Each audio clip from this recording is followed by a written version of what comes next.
Hi guys, so today we're going to be making Toll House pie. Toll House pie is one of my favorite pies. It is a single crust pie on the bottom, and then the filling is like a chocolate chip cookie. So this is going to be a recipe that you're going to be making at home, and I'm going to be counting this as your final exam. It's very easy to make. Okay, I've made this several times and I've actually memorized the recipe. So the first thing I want you to do is to preheat your oven, and you need to preheat your oven to 325 degrees. Next, you're going to take your pie crust dough that I gave you, and this is a pre-made pie crust dough. And I would let this warm up a little bit as your oven is preheating, so maybe get this out before you get started and let it warm up for about 15 minutes at room temperature before you work with this dough. So the first thing we're going to do is unroll this dough into the pie plate. Okay, now normally when I make this pie, I would make my own crust, but because of time and because of our situation, I'm giving you the pre-made crust. But you do have the recipe for the pie crust dough in your cookbook if you wanted to make it from scratch.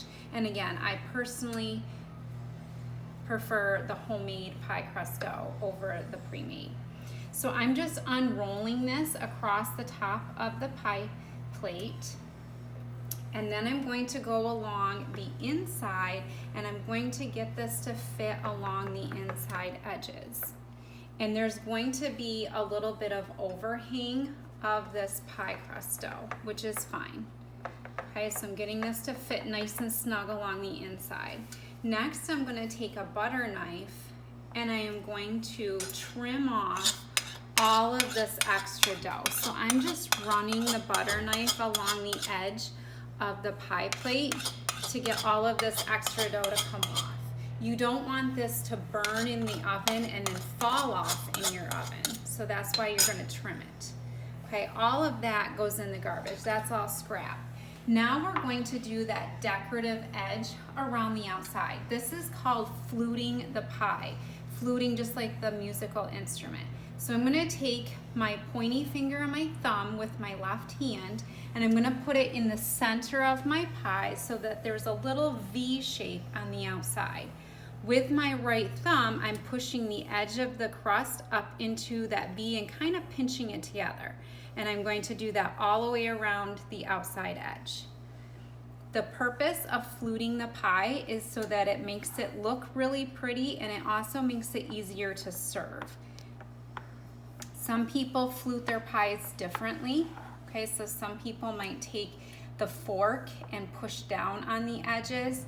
I prefer this method over that one because I think it looks nicer, and I do think it makes it easier to serve using this method. Okay, but whatever works for you at home. Okay, so this is what it looks like when you're finished.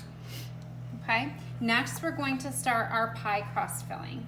So for the Toll House pie, we're going to need 2 eggs, half a cup of butter, half a cup of brown sugar, flour, and sugar. Okay, so we're going to start with the eggs. So I'm going to crack my eggs into a custard cup first. And then I'm going to be putting them in my mixing bowl. Now I'm going to be using my KitchenAid mixer to use this, to make this pie filling. If you have a hand mixer at home, you could use that. If you don't have any kind of electric mixer, you could use a whisk. Okay, it's just going to take a really long time, and your arm's probably going to get really tired.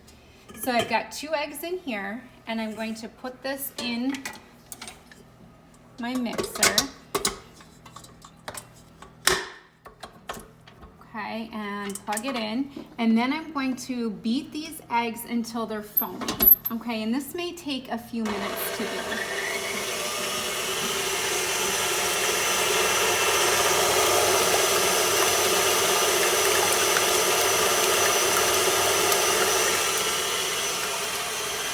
Okay, so while that is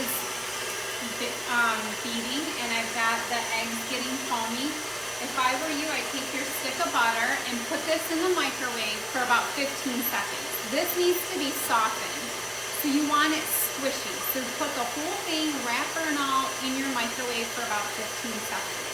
And then it will be nice and soft for you. Okay, my first ingredient that I'm going to be putting in with my egg mixture is going to be the flour. So I'm going to get that ready right now. I'm using a 1/2 cup dry measuring cup, and I'm going to scoop it up so that it's overflowing. Tap it once with a leveler and level it off. Remember that the ingredients that I gave you in your food lab kit is not measured exactly. You are going to need to measure these out again before you put it into your mixture.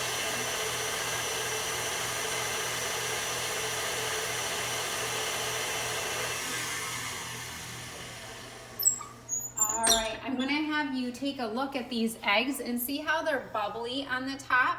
That's what you want your eggs to look like. You want them to be nice and foamy. Okay, once they're foamy, I'm going to be adding my flour. Okay, and then I'm going to beat that in completely.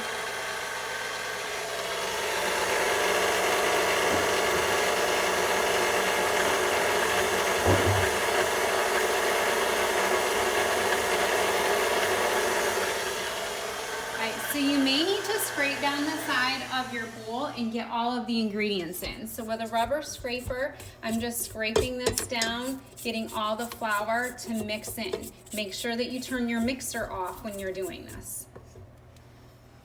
Okay, and then I'll turn this back on. My next ingredient that's going in is sugar, regular white sugar. So I'm going to use my 1/2 cup dry measuring cup, scoop it up so that it's overflowing, and level this up. And then the sugar gets poured in.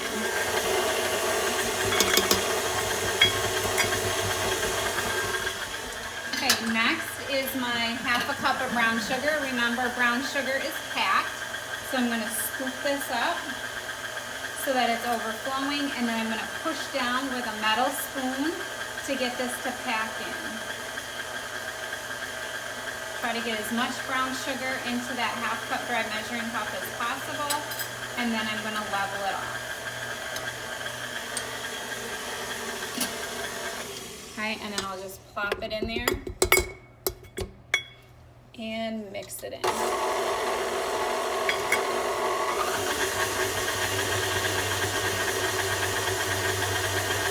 Okay, so once you don't see any more brown sugar and everything's kind of mixed in all together, then we are going to add our 1/2 cup of butter, and this is already softened. Okay, so I'm just going to unwrap this stick of butter and plop it in the mixing bowl.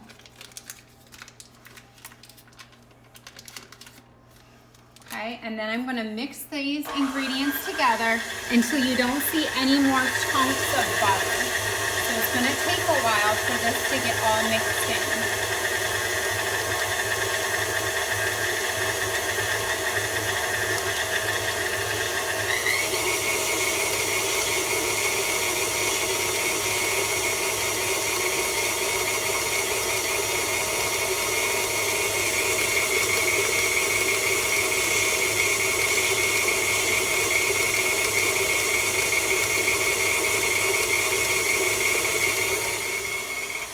So I don't see any more chunks of butter, so I'm going to unhook my paddle in my bowl here. With my rubber scraper, I'm going to scrape down as much of this filling as I can into the bowl.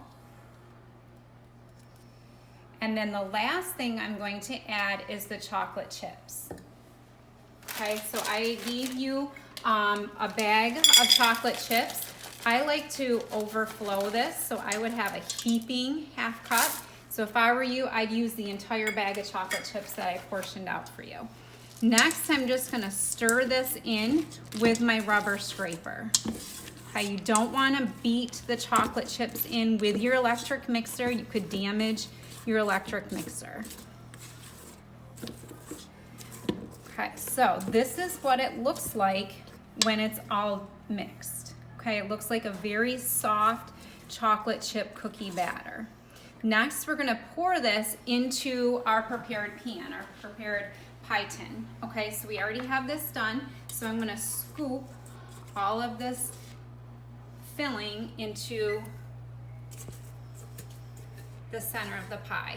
And then I'm going to use the rubber scraper to spread it out.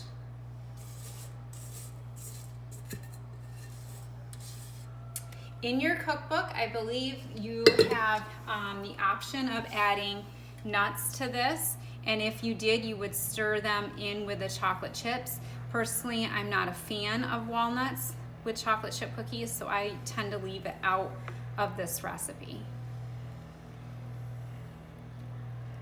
Okay, so when it goes into the oven, this is what it will look like, and it bakes for 55 to 60 minutes, and when it's finished, it will look like this. Okay, it's light brown on the top. You can cut open into the inside, and it looks like a chocolate chip cookie, okay, when it's finished. I would put this, when you go to serve it, on a plate and pop it in the microwave and warm it up. You can warm this up for about 15 seconds, and then I would serve it with ice cream. Okay, that is optional, but I think it tastes great with the ice cream. So that is called pie a la mode when you serve with ice cream. Okay, I hope you all enjoy making and eating your final exam.